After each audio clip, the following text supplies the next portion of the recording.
dua bahasa. Bahasa Inggeris dengan bahasa Melayu. Jadi akan berlakulah campur aduk ini secara tidak sengaja. Saya ingin merujuk kepada cara-cara kita membentuk istilah itu.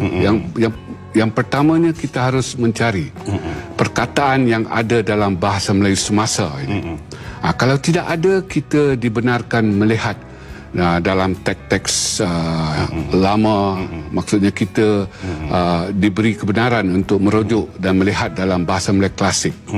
Kalau tidak ada lagi, kita merujuk kepada dialek-dialek Melayu, Kelantan, Terengganu dan sebagainya. Kalau tidak ada lagi, kita melihat dalam bahasa-bahasa serumpun, Tagalog, Bugis, Jawa dan sebagainya. Apabila keempat-empat itu sudah pun tak dapat kita laksanakan, barulah kita dibenarkan menterjemah yang bahasa Inggris itu. Tetapi nampaknya hari ini kita terus